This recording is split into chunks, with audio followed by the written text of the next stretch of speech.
هاوڕێنم کاتتان باش زۆر بە پەلە هەواڵێکتان پێشکەش دەکەم و هەوڵ دەین ئەمە بە کورتی شی بکەینەوە. ئەمانای چیە؟ هەروەکو دەزانن ئەحمەد ترک پێشتر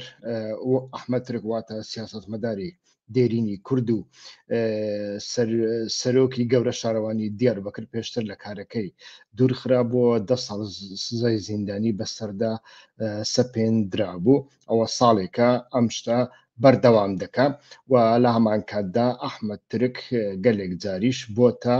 یەکێک لە شاندەکانی ئیمرانی لە بۆ چارەسەرکردنی کێشەکان، هەتا وەکو ئێستا ئیتر مەسەلەکە بەو شێوە ماوەتەوە و لە هەمان کاتدا ئەحمەد ترک سزا ئەوەی لەسرە، یعنی ئابلۆقەی لەسرە، سزای لەسرە ناتوانێت سەردانی دەرەوەی تورکیا بکات. ئەمڕۆکە ئیتر هەواڵێکی نوێمان بۆ هات کە ئەویش هەواڵەکە لە دادگای ئەنقەرەوە هات. یعنی ئەحمەد ترک لە کاتێکدا سەرۆکی شارەوانی گەورەی ماردین بوو لەلایەن وەزارەتی ناوخۆ بەهۆی دۆسیەی دادگاییەکانیەوە لە پۆستەکەی دوورخرابەوە لە دانیشتنی کۆتایی دادگاییکردنەکەیدا لە 14مین دادگای سزای قورسی ئەنقەرە کە بە تۆمەتی پرۆپاگەندەکردن بۆ ڕێکخراوێک دادگایی کرا. دادگا بڕیاری بێتاوانی دا. ئەمە ئەمڕۆکە دادگا ئاماژەی بەوەدا کە لێدوانەکەی ئەحمەد ترک لە چوارچێوەی ئازادی ڕادەربڕیندایە و بەهۆی نەبوونی توخمەکانی تاوان بڕیاری بێتاوانی دا. دوای بێتاوان دەرچوونی ئەحمەد ترک ڕای گشتی دەستی بە گەڕان و پشکنین کرد بە دوای وەڵامی پرسیاری ئایا ئەحمەد ترک دەگەڕێتەوە بۆ شارەوانی گەورەی ماردین یان ناکرد. لە کاتێکدا گفتوگۆکانی گەڕانەوەی ئەحمەد ترک بۆ پۆستەکەی لە سوسیال میدیادا بوو بە ڕۆژەڤ وەڵامی پرسیارەکەش دەرکەوت. بە گوێرەی زانیاریە بەدەستکەوتووەکان وەزارەتی ناوخۆ لە 4 تشرینی دووەمی 2024دا دوای دوورخستنەوەی کاتی ئەحمەد ترک ڕاگەیانێکی بڵاو کردەوە. لە ڕاگەیانەکەی وەزارەتدا ئاماژە بە دۆسیەکانی ئەحمەد ترک درابوو، باس لەوە کرابوو کە دۆسیەی ناوبراو بوو هۆکاری دوورخستنەوەی کاتی دانانی قەیوم لە شوێنی ئەودا بریتیە لەم خاڵانەی خوارەوە. یعنی وەزارەت لەسەر ئەحمەد ترک ئەو کاتە وای گوت. سەرۆکی شارەوانی گەورەی ماردین ئەحمەد ترک یەک بەهۆی وەرگرتنی سزای 10 ساڵ زیندان بە تۆمەتی ئەندامبوون لە ڕێکخراوی تیرۆریستی چەکداریدا لە چوارچێوەی دۆسیەی کوبانێ ژمارە 2021 خاڵ 6 دادگای سزای قورسی 22مینی ئەنقەرە بەهۆی بەردەوامبوونی دۆسیەکەی بە تۆمەتی پرۆپاگەندەکردن بۆ ڕێکخراوی تیرۆریستی لە چوارچێوەی دۆسیەی ژمارە 124 2022 دادگای قورسی 14مینی ئەنقەرە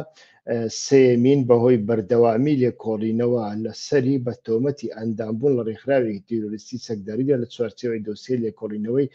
ژمارە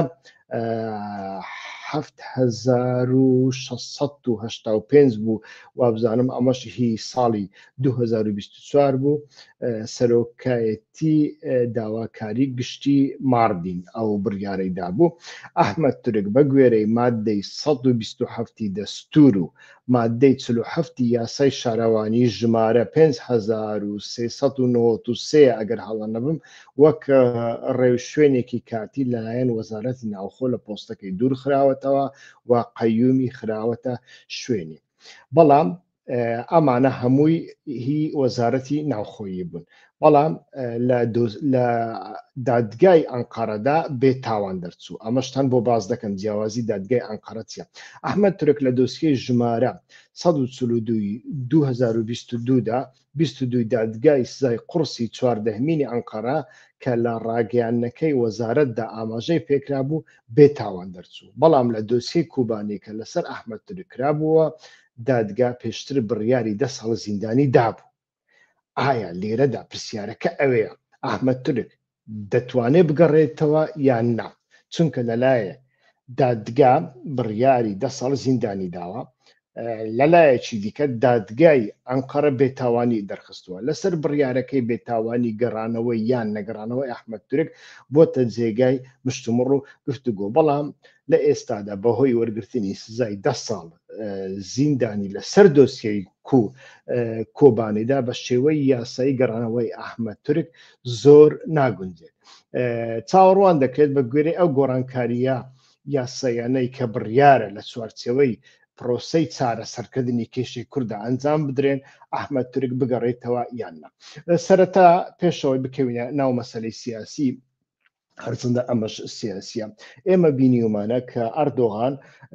کۆمەڵێک دادگای کۆنتترۆل کردوونە لەوانش دادگای ئیستانبوڵە یعنی لە دادگای ئیستانبوڵدا زۆر جار تەماشا دەکەین بە یەک تەلەفۆن بڕیارێکی ناشایستە و نایاسایی دەدرێت بەڵام تەماشا دەکەین دادگای ئەنقەرە هەتاوەکو ئێستا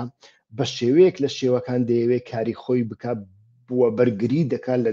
دەستێوەردانی سیاسیدا ئەمە نەک لە بۆ ئەحمەد تورک لە بۆ زۆر کەسی دیکە بڕیاری وهای داون پێشتر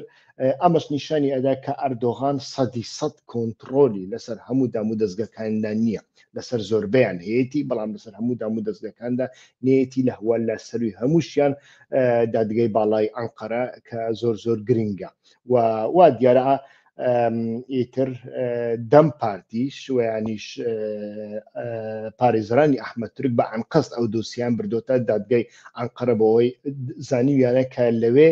ئەکرێ بڕیارێکی بێلایەنانە لەو بارەیەوە بدرێ لە هەمان کاتدا ئەوە نیشانمان ئەدا کە پرۆسەی چارەسەری و دیالۆگ لە نێوان ئیمرالی و دەوڵەتی تورکیادا لە چه ئاستێکدایە ئێمە تەماشا دەکەین من چەندین جار باسم کردووە ئەو جەلان کاتێک دەرگایەک دەکاتەوە سەرەتا داوای هیچ شتێک ناکە تەنانەت داوای مافی خۆشی ناکە ئەو جەلان لە سەرەتادا ئەو بەخۆی ئەو دەرگای کردوتەوە وا پێدەچی ینی ئاماژەکان وا پێدەچن زانیاریەکانیش کە لە بۆ من دێن وا باز دەکەن ئەو پرۆسەیە زیاتر ئەو جەلان دەستی پێکردووە ئەو جەلان ماوەیەکی درێژە لە ئەنقەرە لە دورگەی ئیمرالیدا لەگەڵ کاربەدەستانی ئیستیخبارات و ئیتر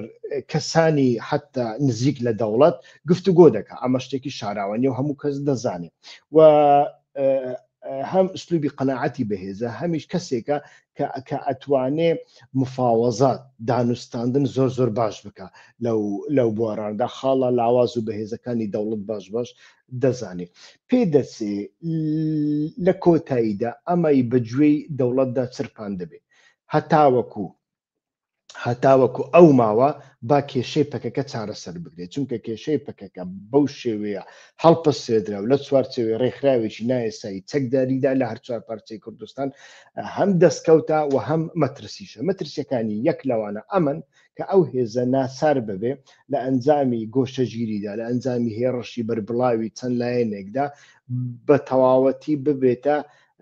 بزوتنەوەیەکی پرۆکسی کە ئەو جەلان پێشتریش لەمە زۆر زۆر ترساوە ینی لە ناوەڕۆکی ئازادی خوازی خۆی دوور بخرێتەوە ئەو جەلان لەمە زۆر زۆر ترساوە و ئەمەی بەگوێی دەوڵەتدا چرپاندووە بەڵام وەکوتم هیچ داواکاریەکی نەبووە ئەمە ئوسلوبی ئەو جەلانە لەگەڵ هەر کەسێک کە دادەنیشە یەکەمین جار هیچ داواکاریەکی نییە داواکاریی هەری بەسیتیش نییە بەڵام دوایی پەیتا داواکاریەکانی دەوروژێنێ و دەستی پێ دەکا و بینیمان دەم پارتیش بە هەماشەوە بەردەوام باس لە دەستور دەکا باس لە یاسا دەکا باس لە گۆڕینی دەستور و چەسپاندنی مافەکانی کورد دەکا چونکە ئەوان لەو قەناعەتەدانە ینی تورکیا وڵاتێکە ئەگەر دیموکرات نەبێ چارەسەرکردنی کێشەی کورد چارەسەریەکی کورتخایەنە و نابێتە چارەسەریی دیموکراتیک و ئازادی خوازانە دەبێتە چارەسەریی هەری باش بێ وەکو سەردەمی ئیدریسی بەطلیسی وەکو سەردەمی عوسمانی لێبێ یعنی کوردەکان ببن بەشێک ببن بە چی پێ دەڵێن یعنی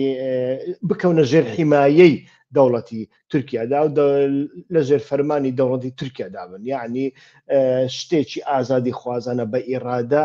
بۆ ماوەیەکی درودرێژ ڕوونادا چونکە دیموکراسیەت نییە و هەر کاتێک دەکرێت ئەمە پێشێل بکرێ و تێک ببرێ بەڵام ئەگەر هاتوو چەند شتێک لە دەستوردا چەسپان گەڕانەوەی ئەمانەش نییە یعنی لە بۆ هەندێ دەم پارتیش بەردەوام باس لە جۆرە شتانە دەکا، باس لە یاسا دەکا، باس لە گۆڕانکاری دەکا و ئەمە ئەردۆغان تووشی کێشە دەکا لە بۆ هەندێ با بزانین لە ئایندەدا چۆن دەبێ، بەڵام ئەمە دوای ئەوە ڕوونە بێتەوە کە بزانین ئەحمەد تورک دەگەڕێتەوە سەرکارەکەی یاننا. هەتا بەرنامەیەکی ئایندە کاتێک خۆش ڕێز و سڵاو هەربژین.